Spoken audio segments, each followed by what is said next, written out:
Empty seats now, but just you wait. I see the script, your perfect fate. In my mind's eye, the crowds will roar when you step through that sacred door. You think you're special, you think you're strong, but I decide where you belong. I pull the strings that make you dance, build you up just to watch you fall.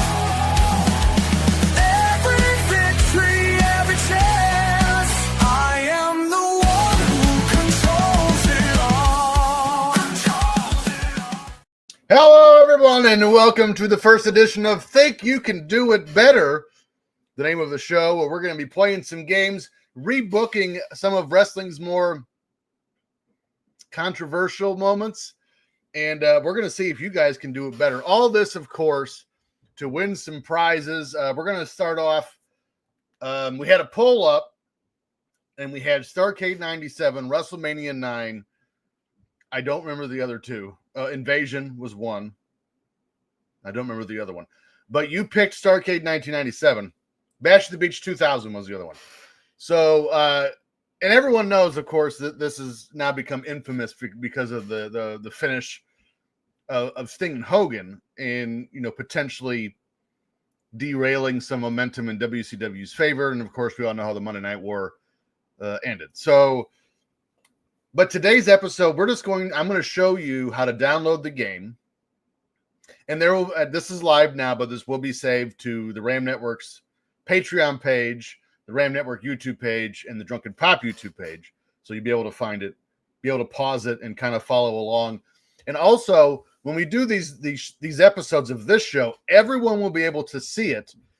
But the only way you can participate and be eligible to win a prize is if you go to www.patreon.com/Ram Network and join for $1 and become a member, and then you can play the game with us. So let's get started with how do we download the game. So the first thing you need to do is open up your web browser. By the way, you need Windows to run this game. You cannot do it on a Mac product. So you need to open graydogsoftware.com on a web browser. It will look like this. This is the homepage for it. And when you go there, that's the homepage. TEW9 is now on sale for $34.95. You just buy now. Go through the prompts. You'll get your product key at the end of purchase. Then you have to download the game and input the product key. Now would be a good time. I would recommend you pause. Get all that done, and then come on back, and we'll continue. Up next to when you download TEW, the only database available for the game is the one that's defaulted for the game, and it's made up. So you have to download the database to also play the time frame that Starrcade 1997. So now we're going to go to TEWDB.com and get rid of that. So this is that website. And we're going to go to this is going to be a little confusing, so I apologize. So we're going to go to TEW 2020 mods. We're going to open that up, and we're going to scroll through until the mods you want is called Open Season. It's right here, August 1997. That's the one we're going to be playing. So you're going to click on that. You're going to open it up. You're going to download it here, and then you're going to go to Graphics Pack. And you're going to download the graphics pack also. So once you do those two things, you're going to open your downloads folder. Let's go ahead and get rid of that. Bring this over. You're going to open up your downloads folder, which is there. And you can see that's where I downloaded. There's the graphics pack. This is GFX. And then down here is the database for it. So you're going to make, in the File Explorer, when you downloaded the game, it defaulted into your Documents folder. So you're going to go over here on the left side to Documents, Now you're going to see Gray Dog Software. Double click that. TEW9. Databases. And here, as you can see on mine, I just put years. 93, 97, 01. I have those because those were the options available. And truth be told, I'm kind of glad you guys picked Starrcade 97 because it wasn't until after I put the poll up, Bash of the Beach 2000, not an available mod. So if we want to do that, we're going to have to do that one on ourselves, which we can. It just takes a long time. So again, I put 1997 here for mine. And you're going to open up that folder. And you're going to take from the downloads folder, you're going to open up that. Here, let me open up another file explorer. So this is a little bit easier to ascertain, visual reference, if I may. So from the downloads folder, I go to the 1997 open season folder. I'm going to open it up. And now you see in this one, there's four files. In this one, there's 3. Hold on to that for just a moment. We're going to explain all that. So you're going to copy this, paste it to the new 1997 folder you made for the game. Then we're going to go back. We're going to go to pictures, go to 1997. And here, you're going to go back. Let's go back to the downloads, to the graphics pack, which is right here. And you're going to copy all of these folders and put them in here. Now, I'm going to tell you now, all of these folders will not be in the downloaded folder. And again, we'll get into that in a minute. So you will be missing logos backdrop, stables, and I think the other one is defaults, I think is the other, I don't remember. So you're going to get, there's going to be 4 folders missing out of this. So now that we got all of this moved into our TEW9, both database 1997 folder and pictures 1997 folder, now we're going to open the game. So let's open the game, which when you open it, let me close this out. That way everyone's starting from scratch. So I'm going to go to back to my documents folder, Gray Dog Software, TEW9. And down here at the bottom, let me get this. Well, I can minimize that now. So let's bring this up a little bit. So you can see right here, there's a blue square. It says TEW9, and it's the application. So I'm going to right-click on it, and I'm going to click Run as an Administrator. You get a prompt, and there you go. Now I have to bring it over to here because it opened on the wrong screen. So this is the home screen of the game. So now with that database you just made.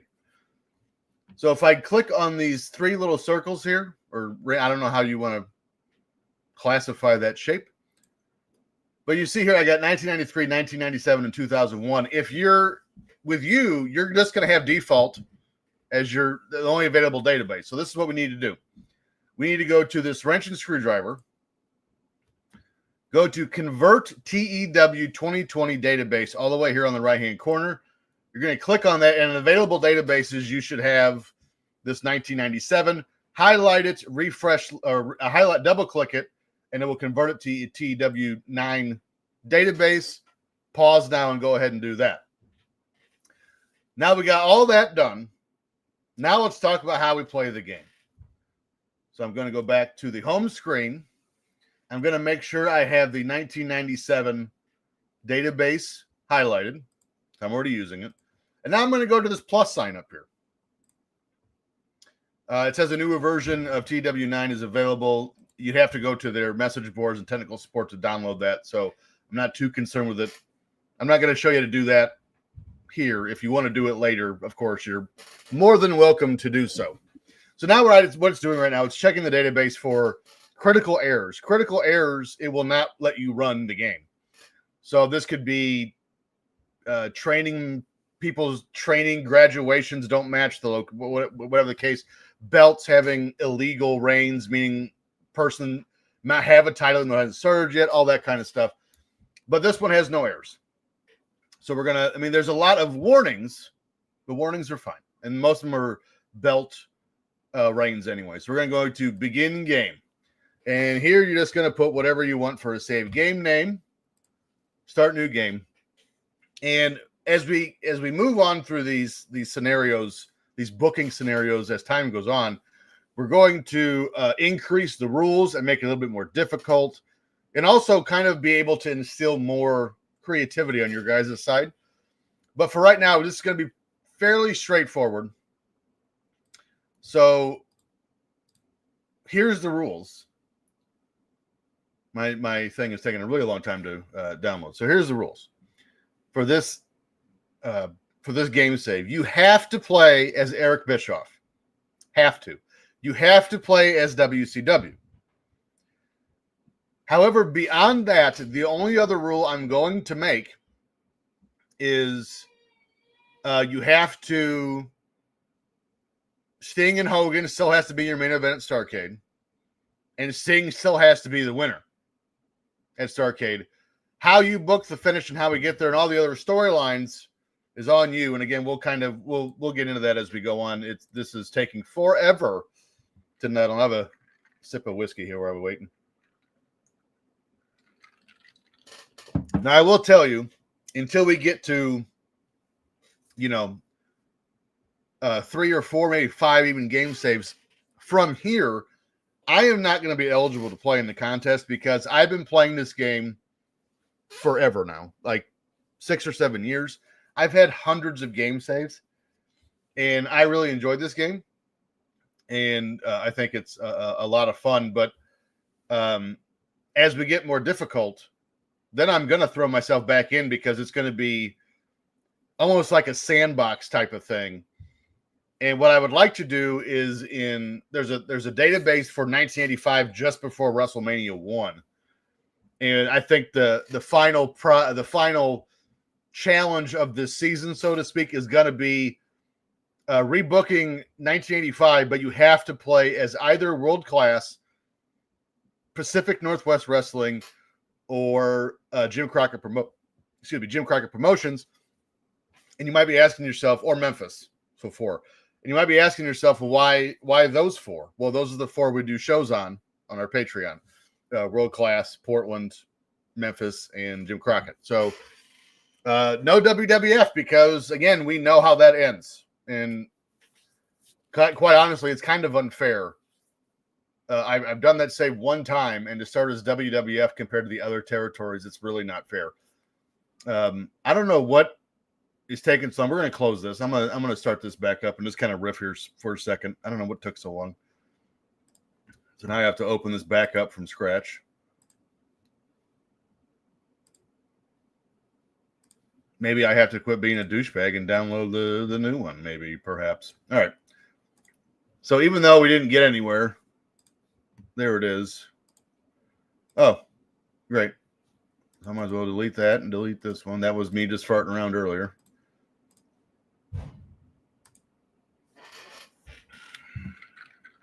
But this game is fun. And if you're a total wrestling nerd and research nerd like I am, but especially about wrestling's past, this game's a riot. It's amazing how in depth. And again, I know the framework, how they make this game work. I don't know how they get so intricate with stuff. And again, we'll get there in a second once my computer starts cooperating. But everything you could possibly want in a wrestling booking owner's simulator it's here. Everything you could want. So, I mean, this, again, I will tell you, again, this would be another like season ending game. And I haven't seen it in a while. I might have to offer that up for download myself. Somebody made a folder, a database, where the beginning of the game was January 2001. So the significance of that is you are playing, in the last 3 months of the existence of WCW, in the last 5 months of ECW's existence. And if you start as WCW, the locker room morale, which we'll get into, is in the toilet, and you start $10 million in the hole. And I have played, the longest I've played on a game save from that database is about 10 months. And I just had my first month where I made a profit. and I don't mean like, oh, I'm in the green now. I meant the first month I didn't run in the red. Like that month didn't cost me money. I actually made money. I was still like 13 million in the hole or something absurd. But that one could be a fun one for like super. By the way, so at first we're going to start off with event, whatever event we're booking. The prize will be a piece of memorabilia from that event. But I think that the season finale we're going to do as time goes on, you will be playing for a free ticket to the Sweet Life. Now you'll have to get your sorry ass there, but we will pay for you to come. Your ticket in the Sweet Life will be free. So that's what you have to look forward to as we maneuver our way through these different game saves. And again, if you watch the intro video here, we got Starrcade 97, Great American Bash 04. I for one, I wanted to throw in Wade Barrett and John Cena because I thought that was Wade Barrett and the Nexus should have gone over. That's just me. Jinder Mahal and Randy Orton. You've got Bash the Beach 2000, which again, there's no database for that. So thank goodness this one won. WrestleMania 9, I think to me, WrestleMania, and I've never done a WrestleMania 9 play, but to me, WrestleMania 9, you can get the most creative and have the most fun with. Because there's not really anything like horrible that happened in 93, but you could take control of either company and just because neither company is doing that well and just kind of make it what you want it to be. And I think that provides some fun. This is still initializing. This is bananas how long this is taking.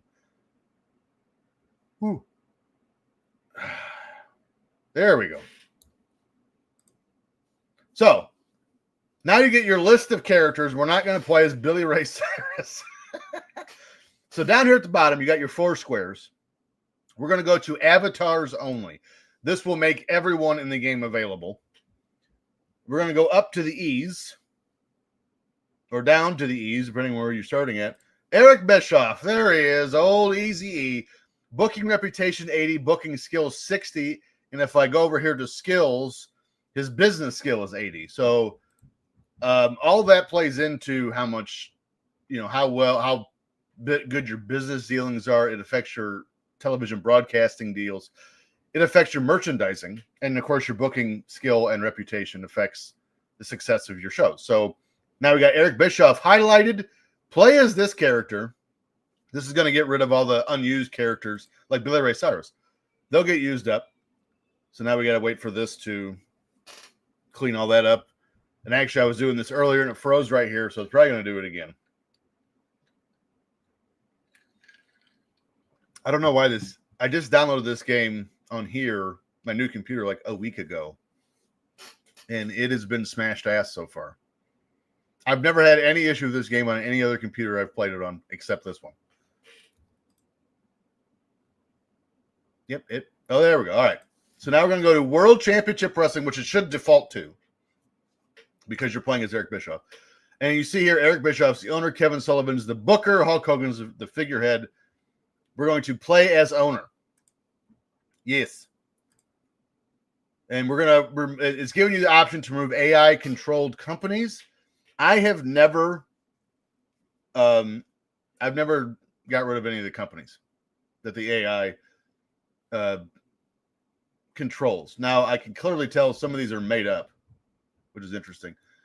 And what else is fun here, too, about this database is, I don't know how this happened, but when you go to the broadcasting deals, and we're gonna dive into this a little bit more, it's saying that TNT and TBS have a broadcasting coverage range of huge, pretty much in the entire world, which is nonsense.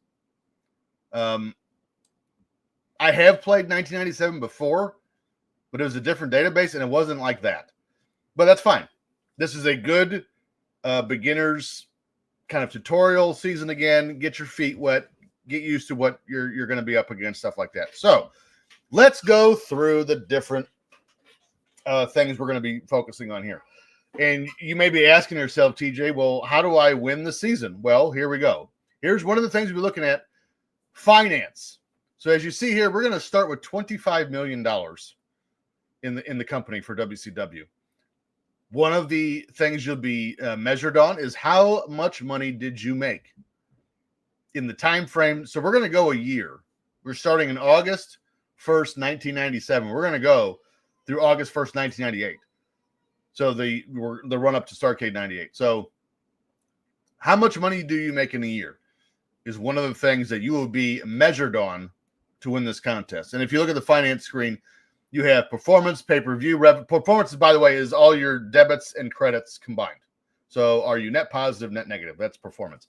Pay-per-view revenue, ticket sales, broadcast revenue, sponsors, merchandise, alliance. So sponsors is not a whole lot you can do about it other than your product, which we'll get to in a second. Merchandise, your alliance, which we don't have one unless you're going to recreate the NWA, and I don't know why you do that. Media development. So if you have a child company like an NXT to make a developmental territory, and you're totally allowed to do that. Miscellaneous, which as you can see is selling of assets, buildings, things like that. Trades. I don't. If you trade talent for cash, or somebody asks you for somebody for cash. Charitable donations, narratives, and then your negatives, you got workers, which is your contract per month or per show, depending on how you sign them. Your contract or worker costs, show costs, that's production costs. Again, we'll get into that here in a second. Marketing, merchandise, production, media, development, training. So in this instance, we have the power plant. So this is how much the power plant costs per month to run. Your alliance, again, we're not in one, we're not in the NWA, miscellaneous, and tax. So that's what your finances are based off of.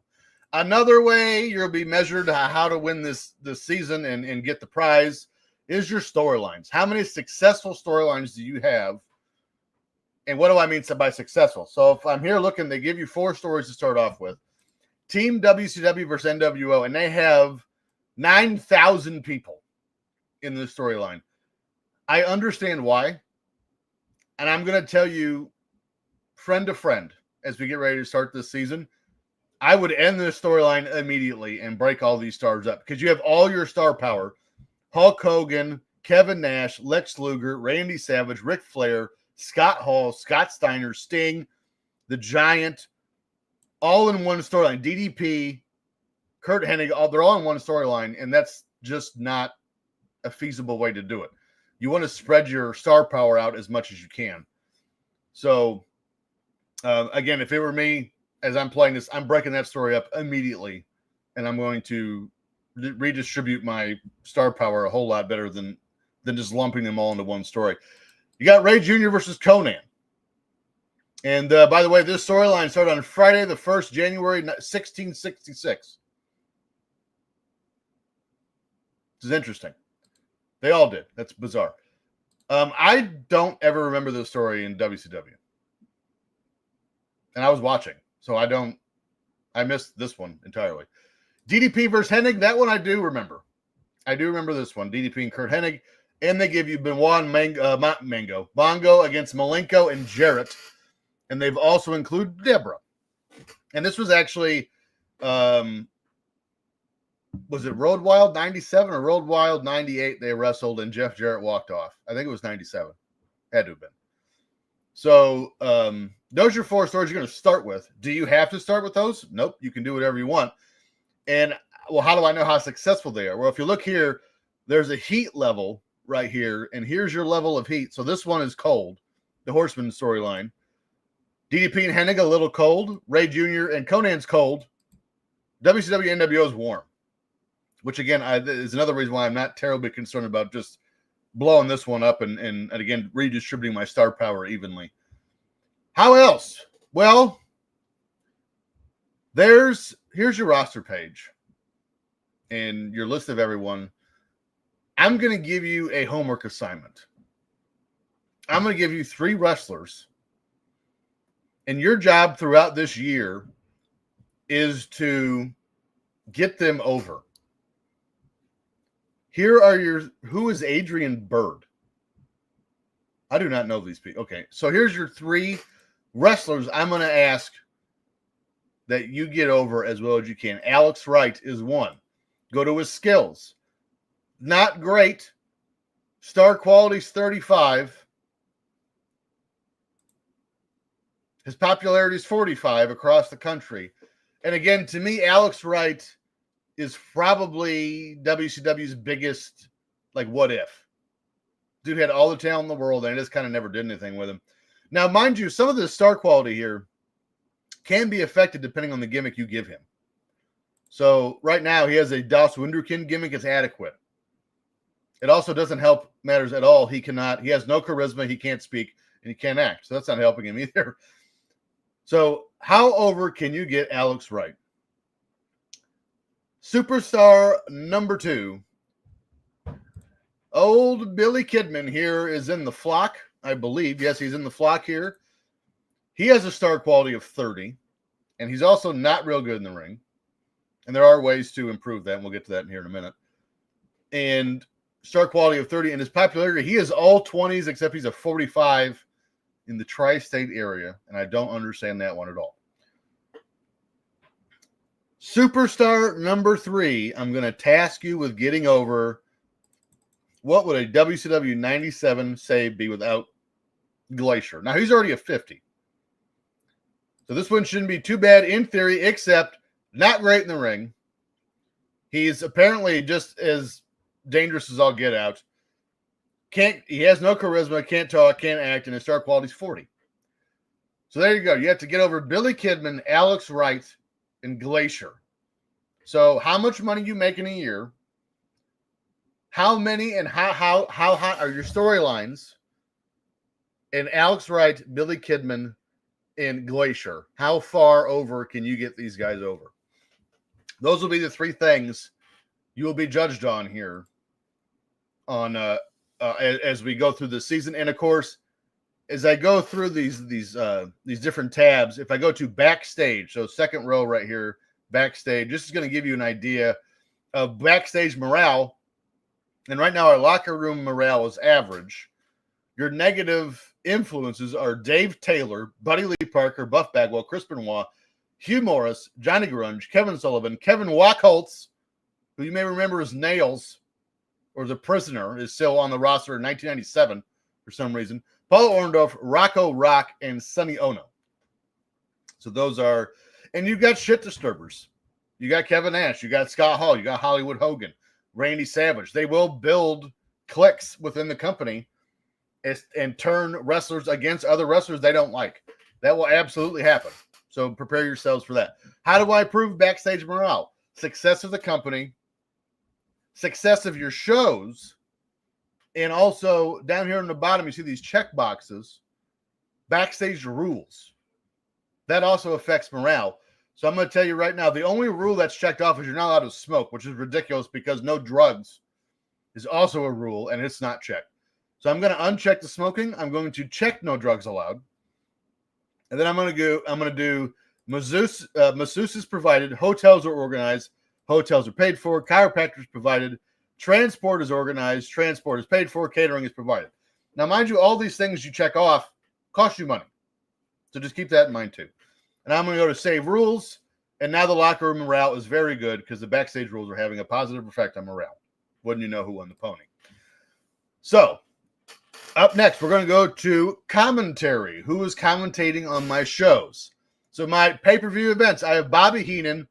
I have 1987 Bobby Heenan, current day Tony Schiavone, and Mike Tenay. And you see Bobby is exceptional in color commentary. Tony Schiavone is exceptional in play-by-play, and so is Mike Tenay. For Monday Nitro, it is Tenay, Schiavone, and Heenan, just in a different pairing. It makes no difference, just for the record. Thunder's not a thing yet. Saturday night, Lee Marshall, Dusty Rhodes, and Tony Schiavone. And then for Worldwide, it's Larry Zbyszko, Lee Marshall, and Mike Tenay.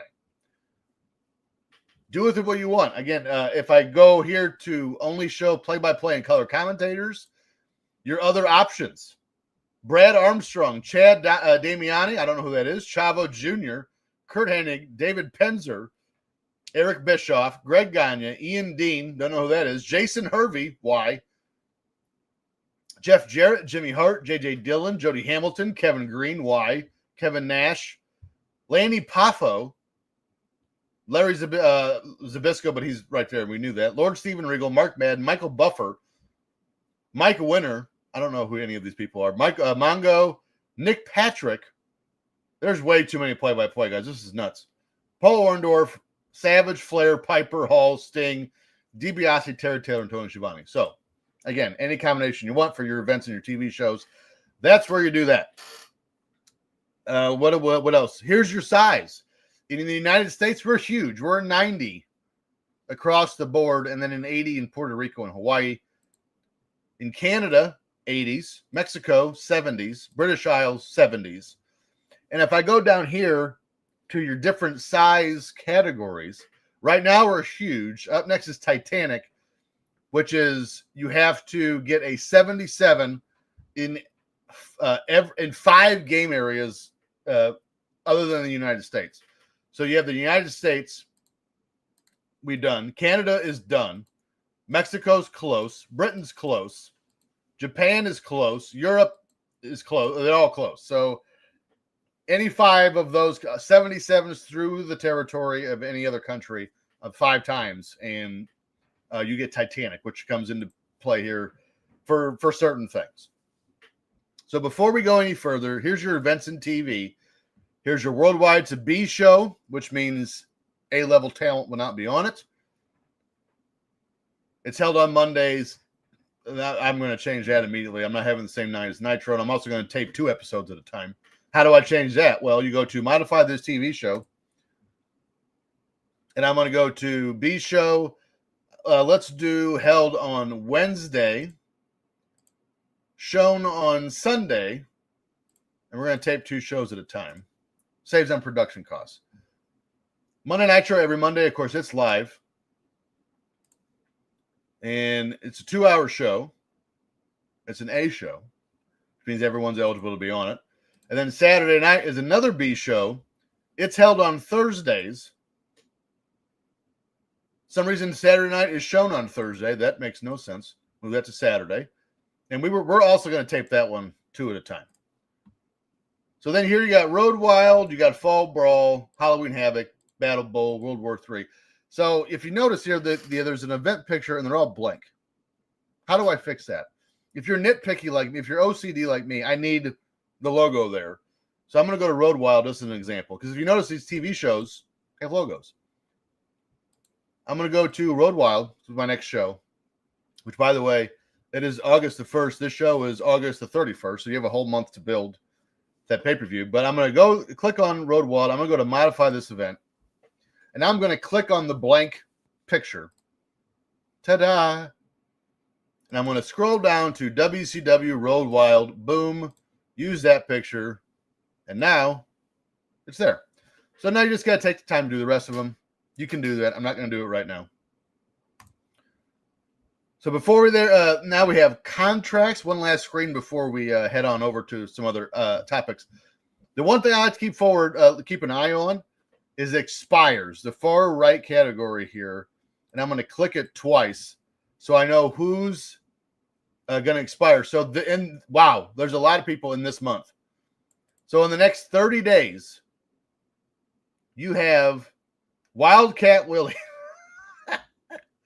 VK Wall Street, The Giant, The Barbarian, Texas Hangman #1, Teddy Long, Stevie Ray, Sonny Ono, Sherry Martel, Rocco Rock, Pat Tanaka, NWO Sting, Mark Madden, Lex Luger, La Parka, Johnny Grunge, Joey Maggs, Jeff Jarrett, Hugh Morris, Greg Valentine, Dusty Rhodes, Dennis Rodman, Damian 666, Colonel Robert Parker, Buff Bagwell, Buddy Lee Parker, and Booker T are all going to expire in the next month, in August.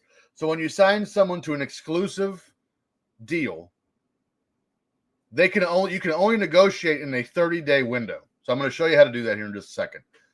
But also know, when you're negotiating in a 30-day window, every company can also negotiate for that talent. Now, know this. If they're a star the size of, say, The Giant here in 1997, the only competition you're going to have is WWF, AAA, and probably New Japan. Maybe Old Japan. Those are the only competition you're going to have, because no one else is really making the money to put up a contract that his popularity is going to require. So we're in 30 days. Let's see if we can renegotiate Booker T's contract. So up here, he's 32 years old. Decent brawler, good psychology, great charisma, great microphone skills, good acting skills, very safe in the ring, all these things. I want to renegotiate his contract. So we're going to go to negotiate. Exclusive written, ironclad clause. That means the contract cannot be broken unless he asks for his release or I just release him. This is what he's asking for per month, or what his talent is going to, what his talent level kind of deserves. So $26,700 a month, 3 years. I'm going to give him 2 years, strictly because if he gets, so let's look at his profile. Oh, because if he gets more over than he is now, then I want to give him the option to be able to renegotiate his contract faster. Now you may be saying to yourself, well, TJ, we're only doing this for a year. I understand that.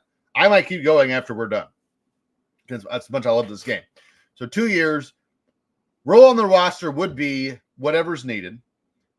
My intention is to utilize you normally, and here you go, one of our icons, special attraction, gatekeeper, pass the torch, feature main eventer, back one of the roster, blah, blah, blah.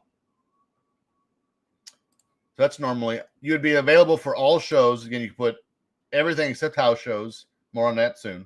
Events and ATV shows only, events only, all shows. Expect a bonus. We're going to give him a 10% bonus per event, which, of course, will take some money out of your pay-per-view revenue. He's going to get 30% of his merchandise, and his travel costs are covered. And on top of this deal, I'm giving him nothing extra. And what that means is I'm not giving him creative control, a hiring veto, which means if I try to hire somebody, he can say yay or nay, and I'm not giving him wage matching, or as National Hall made famous, favored nations, where if I sign them to a contract and I try to bring someone in that's going to make more than them, they're automatically bumped up to that level. So he's getting nothing to match. And we're going to make the offer, and it takes a few days for them to either accept or deny your contract request. And I'm going to tell you, all these guys that are within 30 days, I'm not re-signing all of them. I probably won't re-sign most of them, to be honest with you. I'm going to re-sign the stars, Booker T, Buff, Dusty Rhodes, Hugh Morris, Jarrett, Luger, but Pat Tanaka, probably not going to make it. Texas Hangman #1, not liking his chances. VK Wall Street I will keep for one reason, and we'll get into that soon here in a second. So now I've shown you how to offer someone contracts. Again, you have a lot of contracts. And it's up to you. Who am I going to keep? Who am I going to get rid of? That is completely up to you. So now we're going to go up to this left-hand column here on the left side of the screen. We're going to go to the toolbox. And here is the kind of like the main operating center of the company. So we have a booking team. We have brand split, like Raw and SmackDown. Creative, which is franchise players, next big things. This will evolve as your talent gets more over and new talent gets brought in. And if you're wondering, like, hey, how do I know, like, good young talent I can bring that could possibly has the best chance of getting over? Go down here to the bottom to Hidden Gems, and they're going to give you some suggestions. So here's Gangrel, Crash Holly, as we knew him. Matt Hardy and Dave Bautista are all available to be signed right now. Do with that what you will. So now let's go to figurehead. Our figurehead is Hulk Hogan. He has excellent star quality, excellent charisma. He's very over, amazing face, but he's currently a heel. What does that mean? Well, it hurts us a little bit in merchandise sales. So Hogan as a heel is not making top merchandise sales. Say if I were to go to Lex Luger, who is a babyface and he's not quite as successful, but he is a babyface, he would, again, you're going to get top garnering for merchandise sales. Sting, and throw that in there too. But just for comparison's sake, let's go to Hollywood Hogan and the roster page. And I'm going to go to popularity, third tab. He is all 100s. The highest you could, the most popular you can get in the United States, the British Isles, Canada, Europe, and Australia and India, which makes absolutely no sense. But like Sting, let's go to see Sting. He's all 95, so he's not far behind in the United States, and he's even 100 in the Southeast and the Southwest. So he's not too far behind. But will you lose some merchandise because Hogan's more over? I mean, potentially. That's for you to find out, right? One of the decisions you have to make. Your product. Our current product is Crash TV. You're going to be doing 40% matches on TV and 60% angles. Now, there's some flux in that number. I think it's a 15% leeway one way or the other. However, if you stray outside that leeway, your crowd will hate the show. And your pay-per-view events are 70% matches, 30% angles. Again, certain leeway, but if you stray outside that range, your crowd will hate the show. And you can read all this other stuff. Fans will be put off by matches that are too extreme. Matches less than 5 minutes will not be able to achieve world-class scores, which is hilarious. Lengthy matches will tend to lose the audience. Death matches get penalized, so on and so forth. You can read through all that. And if I wanted to change the product, I would go to change product base. And here's here's all my choices. But if you really want to make a business decision based on whatever type of business you want to run here, you go to product search. Go to the two I look at: in-ring focus and sponsorship. So I would go. Let's just say I want to do wrestling over entertainment, and I want to be attractive to sponsors. Click those two. Hit search. Here's your 4 choices: British sportsmanship, competitive entertainment, modern throwback, Silver Age pro wrestling. Now, all of these are very, very heavy match versus angles, and are negative to your wrestler's health. They get beat up pretty quick. So I would do a combination of wrestling and entertainment. Do it again. Now you got attitude entertainment, classic balanced, classic lucha libre, classic sports entertainment, comic book dark and light, episodic lucha libre, lucha crash TV, lucha resu entertainment, and world fusion. I'm going to change the product because I hate Crash TV, but I'm not going to tell you as to what, because that's none of your business. And then we're going to go to, let's see. We've done storylines, commentary, broadcast, and we're going to save that for later. Events and TV. So let's do this. Absences. Big Bubba Rogers right now is our only absence. Knee ligament damage. He's going to be out for 22 days. He can only work angles. And there are very serious injuries, severe concussions, broken necks, things of the like. There's injuries that some people will not come back from. It's happened. It's rare, but it does happen. If I was going to start a developmental territory, it would be under child companies. Of course, we don't have any. If you want to start one, again, it's your rule. Do what you want. House shows, I'm going to change this because I'm not going to run a house show the same night I'm going to run Nitro. But again, however you want to do that is up to you. You do make ticket sales off of your house shows. And then we're going to have drug testing. Right now, there is no drug testing. I'm going to tell you that is going to change. Now, keep in mind, if you have wrestlers like Scott Hall and Kevin Nash and Hulk Hogan and Buff Bagwell and Lex Luger, they are going to get popped for a drug test. It will be up to you, and it varies between soft drugs, hard drugs, painkillers, and steroids. So it'll be up to you how to handle those. I have a very set way in my head how I handle all 4 of those scenarios. Again, just because we're sitting here talking and we're friends, if it's hard drugs, I'm sending them straight to rehab. I'm not even messing with it. But you can do whatever you want. You can fine them. You can do nothing. But just know if they're popped for steroids or a hard drug, and the story leaks to the media, now you have negative public PR. It's not going to go well. You have to do something, but it's up to you. If you want to risk it, you go right ahead. But again, if you do get caught, it will have negative connotations for your business. So if I go to investments, here's how you create a child company, your developmental territory. Build corporate headquarters. You can do that for $10 million. Or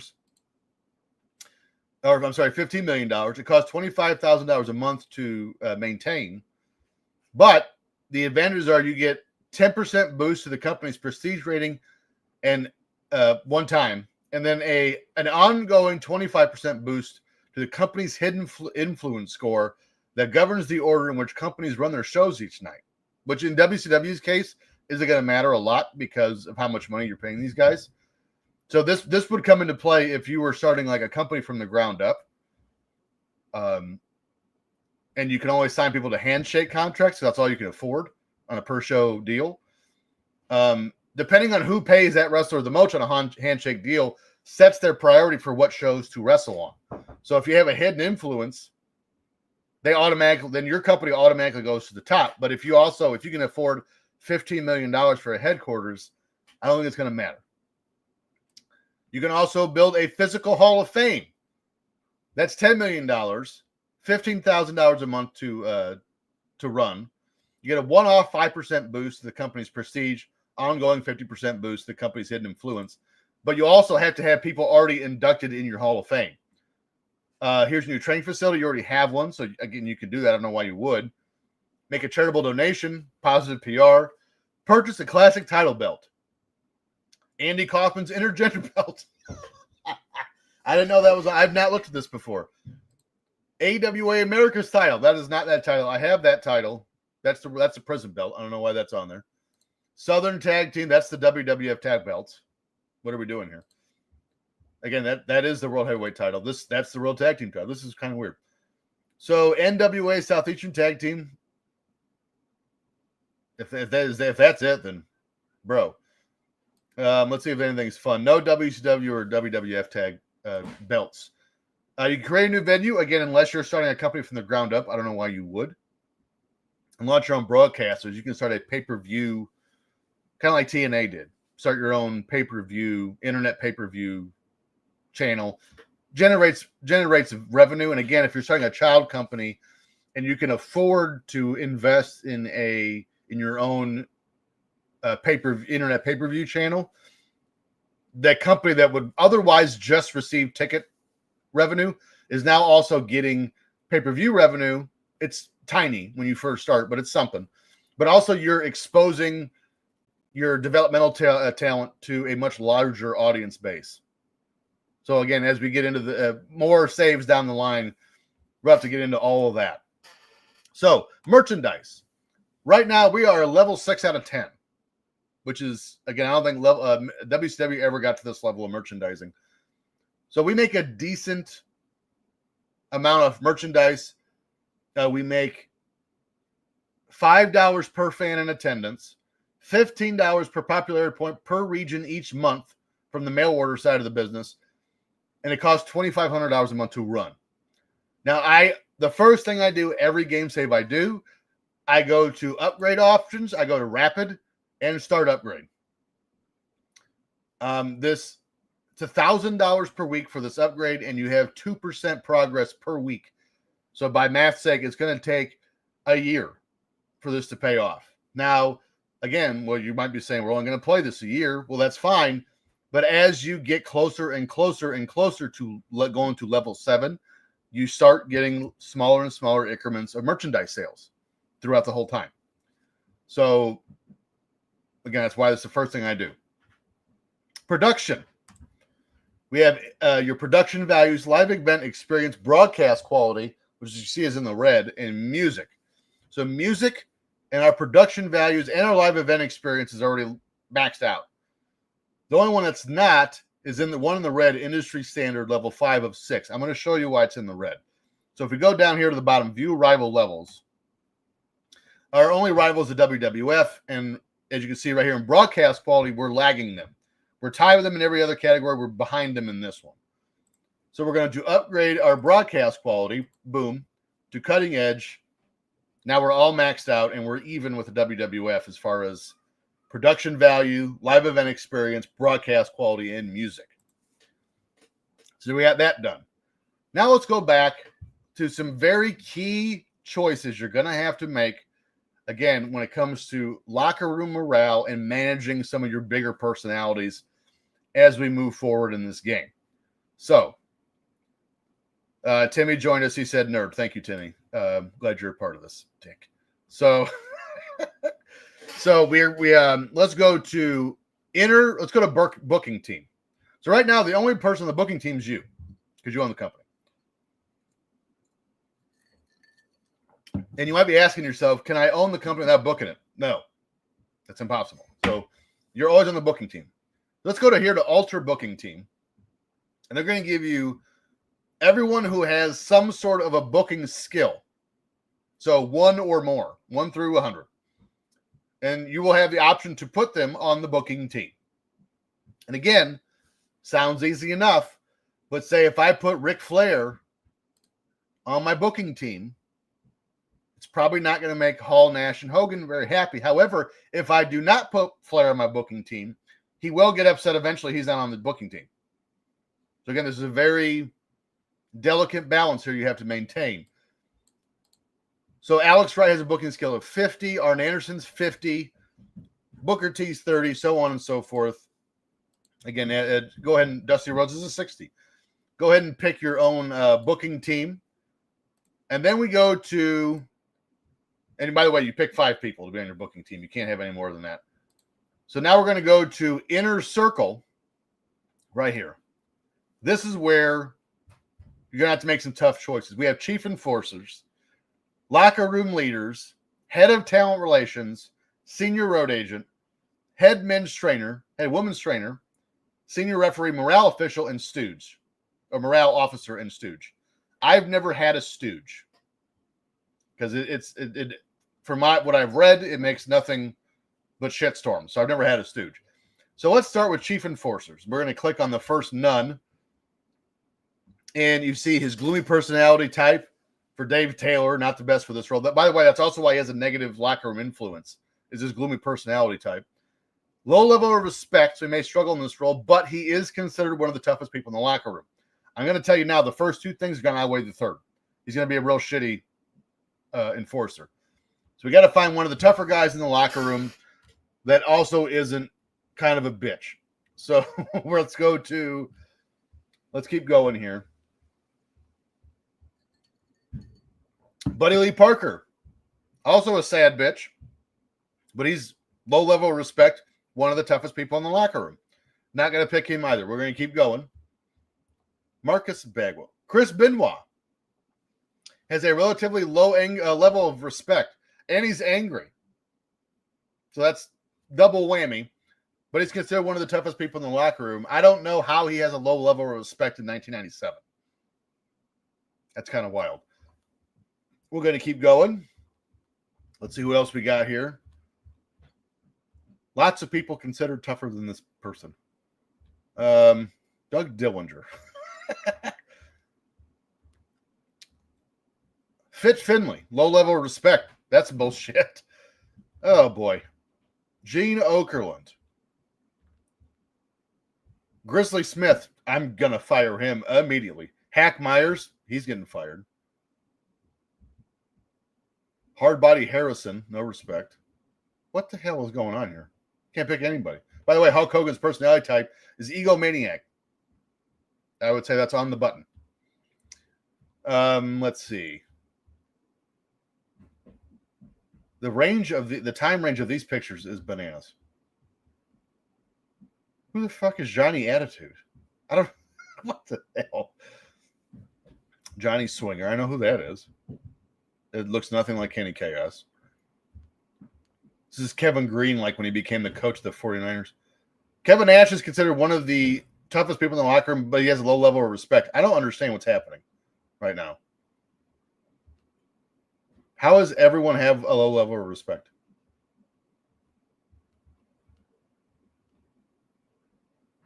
Regal? All right, well, I'm going to pick Regal regardless.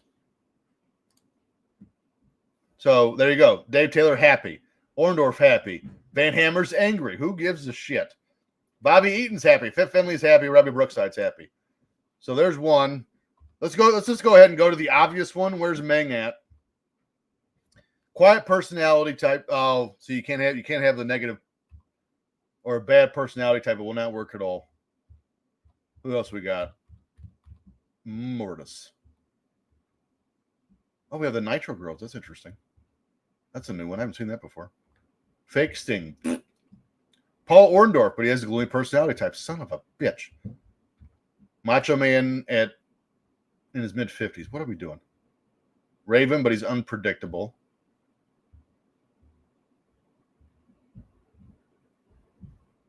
You may be asking yourself, like, hey, TJ, why didn't you pick Ray for us to get over and you be a dick and pick Billy Kidman? Well, Ray has good star quality. He's kind of easy to get over. That's why. I make you earn it. And how do you get people over? Well, obviously winning on TV and pay-per-view is a big one, but also good storylines. Hot storylines within a minute also gets them over faster. Scott Norton. Let's go ahead and pick Scott Norton. I'm just ignoring the bullshit respect thing because that's just stupid. One more. X-Pac in 2005. Like, what is going on with these pictures? Barbarian, stalwart, well suited for this role. Boom. Mang's happy. Good. So now our three chief enforcers are Lord Steven Regal, Scott Norton, and the Barbarian. So let's go ahead. Locker room leaders. It's going to be the same thing. It's high. Their level of respect comes into it and their personality type. So Arn Anderson, irrepressible personality type. Boom. He's a locker room leader. But here's the chain reaction. I've upset Eric Bischoff. I've upset myself by picking Arn Anderson. Scott Hall's angry. Kevin Nash is angry. I've upset the NWO minus Hogan. Hogan could give a shit. So Arn Anderson's going to be on there. Let's see. Who else? Bobby Eaton. Let's go ahead and go Bobby Eaton. Everyone's happy about that. Good. Brad Siegel. Why is he on here? He's a television executive. What the? If I ever meet the guy that made this database, I might slap him. There's not a lot of stuff on here that makes sense. Kurt Hennig. Not a high enough level of respect. Are you shitting me? Dean Malenko, not a high level of respect. Who the fuck? This is bananas. All right, we'll go Dusty Rhodes. Everyone's happy about that.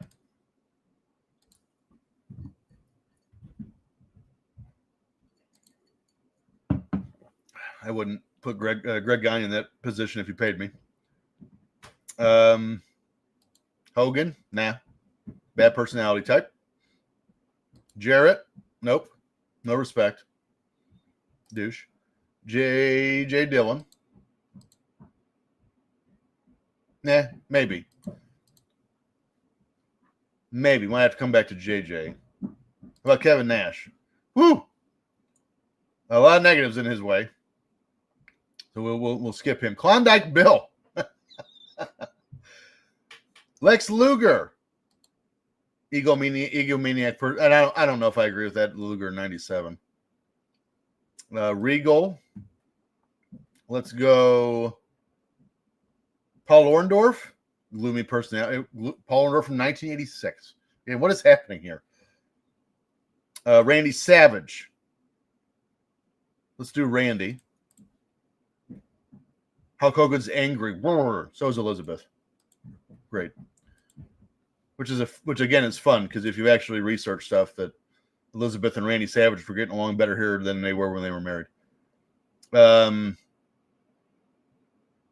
if you pick Flair, you're going to piss off half the locker room. So we'll save him now. Maybe we have to come back. Need two more. Sting. Nope. Ted DiBiase. There you go. There's one. Ted DiBiase. Eric Bischoff's pissed. Everyone else is happy. The hell. This is so stupid.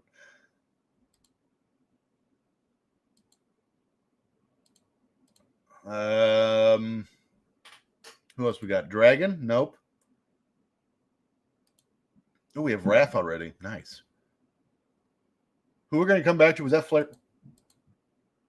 So I guess you're going to have to make a decision. Do you want to make the Horsemen happy or the NWO? And since I've already kind of irritated the NWO, I'm not going to pick Flair there. What about Zbyszko? We'll do Larry Zbyszko. Oh, I already got 5. Nice. Head of Talent Relations. Let's do Arn Anderson. I'm going to put there. I don't give a shit if I pissed myself off. It's so stupid. Morale Officer. I did see Sean Waltman. If I go down, Sean Waltman, where is he? Oh, he's 6. He has a party animal personality, and it's well suited for the morale officer because their whole job is to keep morale high. So that's where we're going to put him. Scott Hall's happy. Nash is happy. Wrath is pissed. Senior road agent. Well, I have this many road agents? Lord. Holy shit. Let's go to Ric Flair. Just Dusty Rhodes is my best road agent. So we're going to put Rhodes in that spot.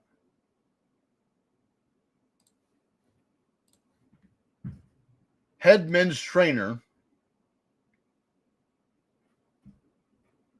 So here for Dave Taylor, he's got a bad personality type, but he's got a natural trainer attribute, so his effectiveness in the role will be boosted, but the lack of experience. He could train 47 people on safety. That's on your roster. 47 people on the current roster you have. It means your roster is cheeks if you can do that many people. Let's do Malenko. He's got 47 and nothing negative. Finley, same. So let's do, I want to put Dean Malenko in that spot. Head men's trainer. Kevin Sullivan's pissed. So is Scott Hall. So is Kevin Nash. Great. I'm not going to put anyone in head women's trainer because I don't have any women's wrestlers. Nick Patrick is probably going to be your best referee. He is. So he is your senior referee. So, again, I'm going to do everything but the Stooge because, again, everything I've heard is not positive. So then we have the inner circle and the booking committee filled up. Everything's filled out. So I believe we are ready to start. So the way I would do book a show, or I want to, how do I move forward and actually? So Elizabeth already has big morale issues. Scott Hall, Kevin Nash, whatever. So if I want to actually get to a spot where I can book a show, just keep clicking this arrow. This is one day at a time. So it would go Saturday and then Sunday and then Monday. You can book Nitro. Or you can just go to click the 2 arrows and go to next player controlled show. I wouldn't do that. And here's why. Because you can go to, so if I go to this little icon here with the 3 buildings on it and open it up, I can go to each African Wrestling. That's not a real company. Anyway, so I can go to World Wrestling Federation and I can go to their roster and go to overview, and then I can see over here whose contracts are expiring. So they have the Patriot, Ahmed Johnson, Bobby Fulton, Doug Furness, George Animal Steel, Goldust, Henry Godwin, Hillbilly Jim, JR, Mr. Fuji, Raymond Rougeau, Rene Goulet, Salvatore Sincere. Oops, didn't want to click on him. I'm not signing him. Sonny, who's Tank? Oh, Mantar. Mantar. The Commandant, who I believe is, what's his face? Nope, never mind. Don't know who that is. The Sultan. That's Rikishi. Okay, the Sultan. Todd Pettengill. Tommy Rogers. Tony Chimmel and Tony Gurria. All up. You can negotiate any of these people in 30 days. And here's why I say don't just always send to your next show, is if you're not keeping track on whose contracts are coming up, even yours, you might blow right past it. And then by the time you come to and you're like, oh shit, this person's contract is expiring, they could have already signed with somebody else. It's happened to me. Somebody signed with New Japan. I think it was Goldberg once. I was doing one of these saves. So the last thing I need to show you before I set you loose, down here in the bottom, we're going to go to broadcasting. Now, the different things that go into who will not agree to terms with you on broadcasting is the size of your company and your production quality levels. So if I look here, TBS already not willing to negotiate with me. Now, luckily, we have 2 years exactly until this contract expired, so it's not going to affect this game save at all, unless you want to get rid of it. That is entirely up to you. So you can actually go to negotiate and cancel deal and they will agree to do it because they already are. They hate your face. But why don't they want to negotiate? Is because we don't meet the minimum popularity requirements of 71 popularity in 20 regions. Unless you just shit the bed in your first couple shows, if you do over 71 ratings on your pay-per-views and shows, in a month or two, you'll get over this, and it'll be fine. And there was something else I was going to say, and I forgot what it was. Regardless. So if I go here to your coverage, again, I kind of don't like the way this is set up, because if I click this scroll down menu to television, TBS and TNT cover you throughout the world, which of course is not the case, except for India. So you don't have to negotiate a television deal at all. You just don't. I'm not even entirely sure why this DSF is even here. Well, DSF's carrying worldwide. So if I wanted, but Nitro and Sunday Night are broadcast throughout the world on a huge level. So again, this is a good starting point just to kind of get used to the game. But honestly, if I started a game save with the experience I had now in this game, and I saw that, I'd quit it. I wouldn't even try to play because it's bullshit. Or I would change the broadcasting range, which you can do. We won't get into that right now, but you can. But I have no coverage for my pay-per-view events. It's all none. So that's what we're going to do now. So we're going to do view all broadcasters. I'm going to go to the search button, and I'm going to do cable pay-per-view. I'm going to do coverage in the USA. Minimum coverage size is big. We'll negotiate, yes. I'm going to hit search. So I've got Adelphia, DirecTV, which if I look, also has coverage in Canada, enormous coverage in Canada. Dish Network, In Demand, Mediacom, and Time Warner, which is huge in the United States and Canada and Mexico. So here's how I decide which one I'm going to pick. I know this one's got huge coverage in 3, and I know DirecTV has enormous coverage in Canada, but only big in the United States.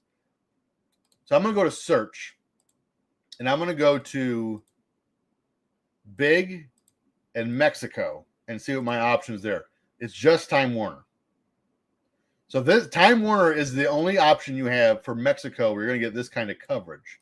Now, if I take the big to any, now I'm going to see everyone that I can get on a cable pay-per-view basis, and it's MTVS Multivision or Time Warner.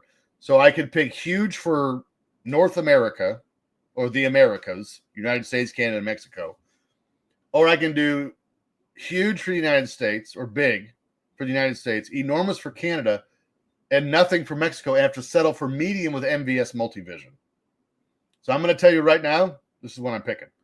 So I'm going to go to negotiate, new deal for events. I'm going to do 1 year because that's as long as we're going to go on the save. They want a minimum of 12 episodes to be guaranteed. So I go proposed number of episodes, 12. So late night is my time slot. I have to get a minimum of 77 show rating on my pay-per-views. Otherwise, they will get angry. And if you do, I think 3 or more in a row, they will kick you off. They will cancel the deal, and you can't sign a new one for like 6 months. So I'm going to keep it where it is at late evening and 77. Revenue split, I always start high and go low. So they're willing to accept a 25% revenue split with the company. And I'm going to do proposed deal. And there's my pay-per-view deal for United States, Canada, and Mexico. Now, if I wanted to go beyond that, I wanted to do British Islands, do them case by case, so on and so forth. Oh, wait. Europe's on Time Warner too? Well, they sure should. Oh, I just did what I hate about TBS. I just did my pay-per-views for the world. So I have one pay-per-view deal, and that's whatever. So there you go. There's episode 1, the tutorial on how to download the game, how to make a database. The person you have to play as Eric Bischoff, as the owner of WCW, and Sting has to be your world champion after Starrcade.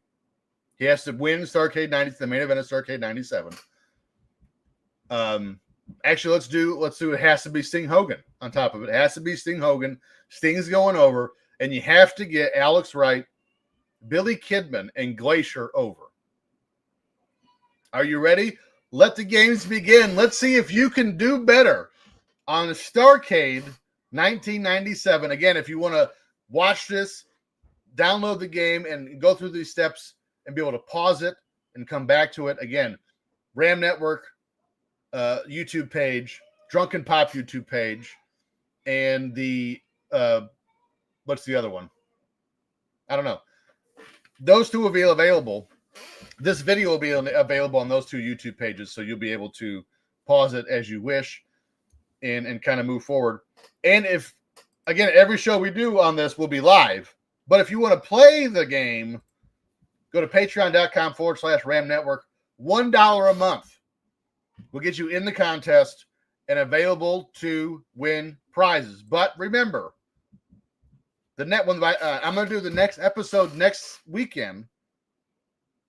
And if you're not here, if you're not a member, you will not be able to join at all until we do the next game save.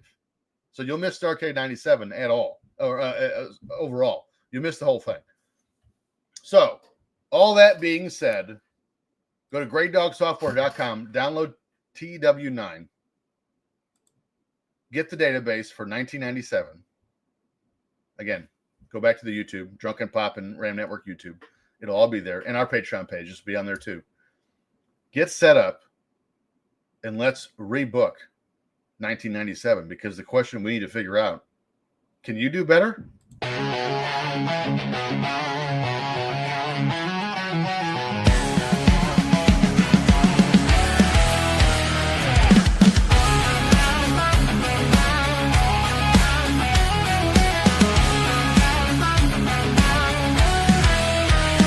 Empty seats now, but just you wait. I see the script, your perfect fate.